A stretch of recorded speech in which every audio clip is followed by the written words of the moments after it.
Assalamualaikum warahmatullahi wabarakatuh. Halo semuanya, perkenalkan nama saya Hanifah Putri Kaira, NIM 2233338 dari Prodi Manajemen Perpajakan, Fakultas Ekonomi. Baiklah, kali ini saya akan melakukan video ajakan bagi pegawai pajak agar menjadi pegawai pajak yang baik, jujur, benar, dan dapat dipercaya oleh masyarakat Indonesia. Video ini saya buat untuk memenuhi UTS saya dengan mata kuliah Ethics. Kalau sudah besar nanti, aku bercita-cita ingin menjadi dokter agar dapat membantu orang-orang yang sakit. Jawaban ini seringkali kita dengar dari anak-anak kecil yang jika ditanyakan cita-cita mereka apa. Setiap orang pasti memiliki cita-cita. Ada yang ingin menjadi dokter, insinyur, arsitek, pengacara, guru, dan sebagainya. Semua cita-cita itu memang baik, karena selain dapat menghasilkan uang, juga dapat membanggakan kedua orang tua masing-masing. Namun, masih adakah di antara kita yang bercita-cita menjadi seorang pengabdi pada negara? Pada negara sendiri, mungkin tidak banyak, namun masih ada. Kini, orang cenderung memprioritaskan kehidupannya masing-masing.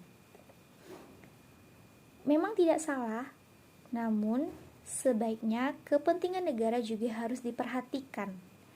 Inilah fenomena yang terjadi pada generasi muda zaman sekarang, Deklarasi Nasionalisme Indonesia. Tidak dapat dipungkiri bahwa rasa nasionalisme masyarakat Indonesia mengalami penurunan. Coba kita flashback kembali ke masa lalu Indonesia, di mana para pemuda ambisius memperjuangkan kemerdekaan negara kita ini melalui jalur peperangan dan diplomasi. Banyak yang berpendapat bahwa Deklarasi Nasionalisme Indonesia ini terjadi karena situasi negara yang kacau, kasus kriminal dan tindakan korupsi yang terjadi di mana-mana. Sama sekali tidak ada yang dapat kita banggakan dari negara ini. Bahkan berita tentang kebudayaan Indonesia yang unik dan memukau kalah pamor dengan berita korupsi birokrasi pemerintahan. Hal itulah yang mungkin membuat generasi muda menjadi berpikir ulang untuk terjun dalam pemerintahan dan pengabdian pada negara. Salah satu faktor yang cukup dominan yang membuat situasi Indonesia menjadi kacau adalah maraknya tindakan korupsi. Menurut data Political Economic Risk Consultancy atau PERC, Indonesia merupakan negara dengan tindakan korupsi yang paling tinggi se-Asia Pasifik. Sungguh prestasi yang mengejutkan dan sekaligus memalukan. Apalagi korupsi pada saat ini sering banyak ditemukan pada lembaga pemerintahan, khususnya di lembaga perpajakan atau Direktorat Jenderal Pajak. Banyak berita yang mengemukakan tentang tindakan korupsi yang dilakukan oleh pegawai pajak. Contoh pegawai pajak yang terkenal sebagai Makeral Kasus atau Markus dengan tindakan korupsi dan penggelapan dana pajak masyarakat yang mencapai 25 triliun rupiah adalah Gayus Holomon Pertahanan Tambuhan atau yang sering kita kenal dengan nama Gayus Tambunan. Dengan adanya berita tersebut, masyarakat menjadi kurang percaya kepada pemerintah.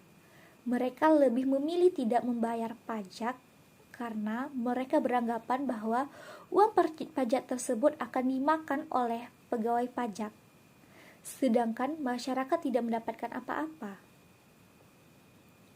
Inilah setitik rusa susu sebelangan. Peribahasa ini sangat cocok dengan apa yang terjadi pada Direktorat Jenderal Pajak atau DJP pada saat ini. Hanya karena satu pegawai pajak yang melakukan tindakan korupsi yang kemudian diberitakan di media massa, maka seluruh pegawai pajak dicap buruk oleh masyarakat. Sebenarnya Cap buruk ini membawa dampak buruk karena membuat nama baik DJP akan tercoreng. Namun, dampak baiknya adalah kesempatan bagi pegawai pajak lainnya untuk membuktikan kepada masyarakat bahwa kinerja mereka itu baik sehingga dapat mengembalikan nama baik DJP. Sebagaimanapun juga, pegawai pajak merupakan salah satu profesi yang terbilang penting bagi Indonesia. Seperti yang terdapat pada pasal 1 Undang-Undang Nomor 28 Tahun 2007 tentang Ketentuan Umum dan Tata Cara Perpajakan. Pajak merupakan kontribusi wajib yang bersifat memaksa berdasarkan undang-undang dengan tidak dapat mendapatkan timbal balik secara langsung dan digunakan untuk keperluan negara bagi sebesar-besarnya kemakmuran rakyat. Dapat dikatakan bahwa tanpa kinerja baik dari pegawai pajak, penerimaan negara 70% berasal dari pajak ini akan terhambat dan kemakmuran rakyat akan terabaikan. Menteri Keuangan Indonesia Agus Martowardoyo pernah mengungkapkan bahwa tugas pegawai pajak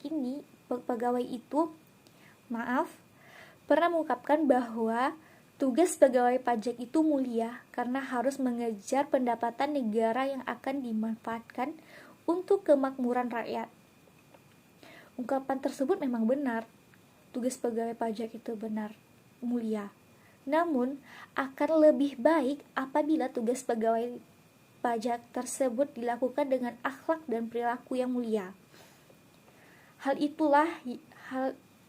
penting itulah yang harus diperhatikan oleh semua pegawai pajak demi terciptanya kinerja yang baik dan dapat memulihkan nama baik DJP. Memulihkan nama baik DJP sudah dianggap buruk oleh rakyat memang cukup susah untuk diubah. Namun, apabila pegawai pajak baik, niscaya anggapan tersebut perlahan-perlahan akan berubah. Kinerja yang dilakukan sebaiknya sesuai dengan kemampuan kepribadian unggul, berhati nurani yang baik dan benar, dan kepentingan sosial. Dapat disimpulkan dari penjelasan saya yang di atas tadi, dapat disimpulkan bahwa tugas pegawai pajak adalah tugas yang paling mulia, karena mengejar pendapatan negara yang nantinya akan digunakan untuk kepentingan atau kemakmuran rakyat. Maka dari itu, pelaku pegawai pajak juga harus mulia, bekerja dengan penuh tanggung jawab untuk memulihkan nama baik Direktorat Jenderal Pajak di mata masyarakat, memberikan sosialisasi pajak pada masyarakat, dan menjadi teladan sebagai wajib pajak yang membayar pajak sesuai aturan merupakan hal yang perlu dilakukan oleh seorang pegawai pajak. Apabila kinerja pegawai pajak sudah baik dan bebas dari sebagai ancaman bentuk korupsi, niscaya DJP akan menjadi lembaga pemerintah yang baik dan masyarakat kembali menaruh kepercayaan pada pemerintah sehingga mereka menjadi taat dan untuk melakukan pembayaran pajak. Jadi pesan dari saya, sebagai pegawai pajak yang baik itu kita harus berhati yang bersih, jujur, dan bertanggung jawab. Janganlah kita mengikuti orang-orang yang sebelum-sebelumnya atau orang-orang yang melakukan tindakan korupsi. Baiklah, hanya itulah yang dapat saya ucapkan. Saya sudahi dengan Assalamualaikum warahmatullahi wabarakatuh.